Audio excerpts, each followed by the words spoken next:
A mitologia grega é fascinante, repleta de heróis, histórias com criaturas fantásticas, reviravoltas e significados escondidos.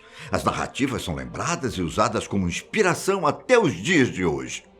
A série de livros Percy Jackson está aí para não me deixar mentir. E um detalhe que costuma ser constante nos mitos é que os seres humanos, ou os semideuses, acabam discordando dos deuses em algum momento. E olha, isso dá muito pano para manga. Sísifo, um mero mortal filho de Éolo, considerado o deus dos ventos, conseguiu prender até mesmo Thanatos, a personificação da morte, e enganar Hades para fugir do mundo dos mortos. Só que, por mais que Sísifo conseguisse escapar da perseguição da morte, uma hora a vida dele chegaria ao fim, e a ira de todos os que ele enganou seria perversa pela eternidade. Eu sou Ivan Lima e trago a história de um personagem que estaria até hoje fazendo companhia, digamos assim, a Prometeu no Tártaro.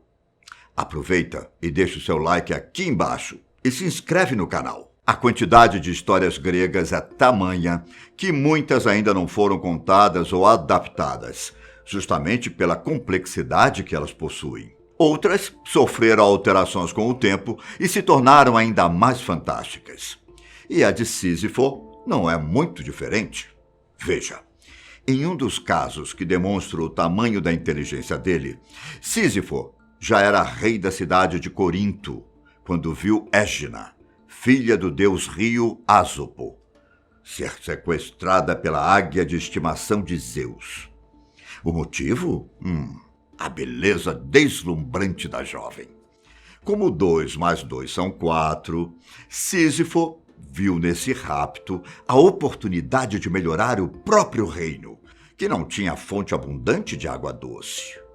Percebe? Uma espécie de delação premiada estava prestes a acontecer. Se Ásopo criasse uma fonte de água que deixaria a cidade em uma eterna primavera, Sísifo revelaria o paradeiro de Égina. Dito e feito. Só que essa atitude de dedo duro não agradou a Zeus. Furioso com a denúncia de Sísifo, Zeus ordenou que Thanatos, a personificação da morte que falamos anteriormente, o levasse para o submundo e fosse punido por Hades. Mesmo sem imaginar que a situação pudesse chegar a esse ponto, o rei de Corinto foi hábil quando foi surpreendido pela morte em seu castelo. E há divergências do que rolou a seguir. Alguns dizem que Sísifo se mostrou humilde e curioso com aquele momento e simplesmente perguntou a Thanatos como funcionavam as correntes que ele trazia. Em um momento de despreocupação daquela figura mortal, Sísifo prendeu ele com os próprios objetos e o aprisionou no palácio. A outra versão, que também exalta a lábia de Sísifo, indica que o rei encheu Thanatos de elogios e ofereceu um colar e um par de pulseiras para que a beleza divina dele ficasse ainda mais luxuosa. Orgulhoso com as palavras, a personificação da morte aceitou de bom grado tais presentes, que imediatamente se revelaram como uma coleira e algemas. Independentemente da versão, Sísifo notavelmente prendeu a morte. Mesmo antes de ser rei, ele já demonstrava notável sagacidade em questões diárias. Quando camponês, ele percebeu que o número de gado em sua fazenda estava diminuindo consideravelmente, e ele não entendia o que estava acontecendo. O vizinho, Autólico, conseguia se transformar em animais e roubava os bichos das fazendas vizinhas, com essa capacidade, entrando nas propriedades. Camuflado pelo respectivo animal, claro. Por ser um dos primeiros na Grécia a aprender a escrita, como dizem os mitos, Sísifo criou um sistema de marcação do gado que deixava pegadas, à medida que ele se afastava da propriedade. Ao seguir os rastros, nosso protagonista chegou até a casa de Autólico e chamou os vizinhos para serem testemunhas do crime. O mito diz ainda que, naquele dia, Sísifo teve uma relação com Anticleia, filha de Autólico, a qual originou Odisseu. Bom, durante as nossas pesquisas, não conseguimos encontrar como foi a transição para o reinado de Sísifo. Ele era herdeiro de Éolo, rei da Tessália, mas algumas fontes afirmam que ele acabou tomando posse de Corinto, por influências de uma feiticeira. Fato é que, em algum momento, ele se tornou rei, e depois de prender Thanatos, a Grécia caiu no caos. Hades parou de receber almas no mundo dos mortos, e Ares, o deus da guerra, não via efeito em todas as batalhas que ele tomava conta. Não havia mais mortes. Não que o propósito das guerras fosse as mortes, mas elas deixavam Ares contente. De alguma forma, Hades descobriu o paradeiro de Thanatos e enviou Ares para libertar a personificação da morte e, finalmente, levar Sísifo ao mundo dos mortos. A irritação dos deuses era notável, já que esse tipo de ousadia não era aceitável. Desafiar a morte? Enganar os deuses? Uma petulância inimaginável. Sempre preparado, Sísifo tinha um plano em mente caso alguma entidade fosse atrás dele para se vingar dos atrevimentos.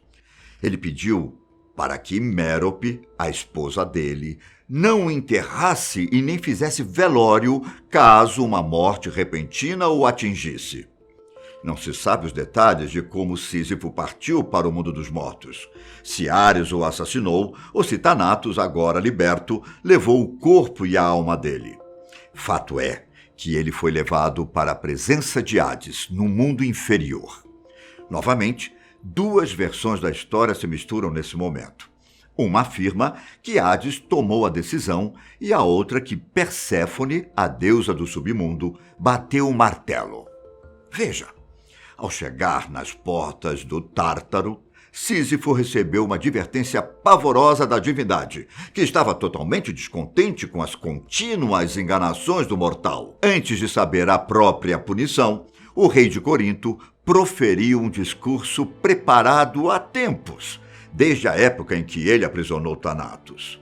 Repleto de elogios e cautela, as palavras de Sísifo imploraram perdão ao deus do submundo. Reconhecia seus erros e colocava a inocência em todos os atos. Sísifo sabia que, com educação e respeito, se vai longe. E como os deuses amavam ser glorificados, o orgulho de Hades cresceu ao ver aquele mortal se diminuindo em um momento tão crucial. Ao final do discurso, Sísifo implorou que lhe fosse permitido retornar ao mundo dos vivos, para que ele tivesse um enterro digno de um rei amado pelo povo e também pudesse se vingar daqueles que não prepararam a cerimônia adequada a ele. Bom, na versão que diz que Hades concedeu a permissão, a história narra que Sísifo foi permitido ficar apenas um dia no mundo dos vivos.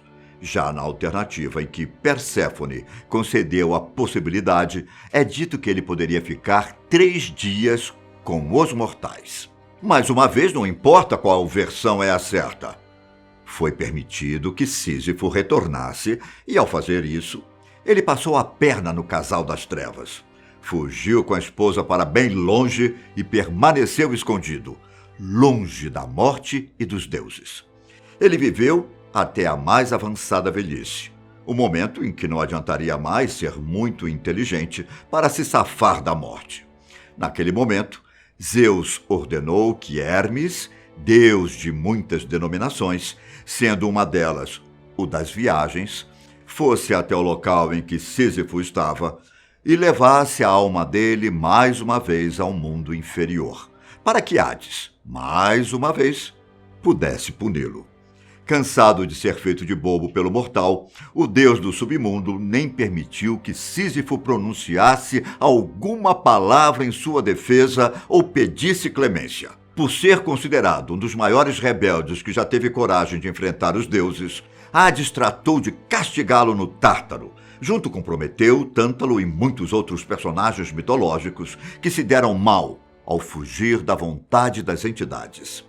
Nada de pássaro comendo fígado ou passar sede e fome pela eternidade. Sísifo foi encarregado de rolar uma grande pedra de mármore com as próprias mãos até a parte mais alta de uma montanha. para sempre. E detalhe, nada de corda, de carroça ou qualquer ajuda. Não, não, não, não, não. Ele teria que empurrar o objeto com as próprias mãos. Mas aí você pode pensar, ok, que montanha infinita é essa que não acaba nunca? Pode ser um pouco confuso, mas a tarefa de Sísifo tinha uma, digamos assim, pegadinha. Quando ele estivesse quase chegando ao topo do relevo, todo o cansaço acumulado durante a subida faria com que ele perdesse as forças e soltasse a pedra, que rolaria novamente à base da montanha. Outras versões dizem ainda que ele até conseguia chegar ao topo, mas a pedra retornava para baixo sozinha, quase automaticamente. De qualquer forma, a frustração perseguiria Sísifo para sempre, já que o trabalho dele recomeçaria no dia seguinte e depois, e assim até que alguém pudesse resgatá-lo ou o universo acabasse.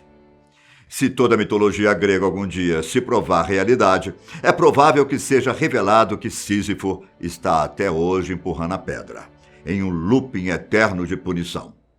Você conhece a expressão trabalho de Sísifo? Para ser sincero com você, nem eu conhecia antes de pesquisar sobre o tema. Mas veja só, a expressão remete justamente ao castigo do personagem. Um serviço, atividade, trabalho ou ocupação que é inútil ou, inacabável. E não apenas isso, como também remete às pessoas que insistem em continuar uma situação que não dará resultados, uma situação desnecessária. Como o filósofo francês Albert Camus também analisou, a raça humana tem um cotidiano similar com a punição de Sísifo. Seguimos uma rotina com atividades que se repetem incontavelmente e que quase nunca possuem uma finalidade 100% exata. São chutes no escuro. O que você acha dessa história? O filósofo estava certo? Sísifo estava certo? Deixe nos comentários se você teria coragem de enganar os deuses e nos vemos no próximo vídeo. Até mais. Tchau.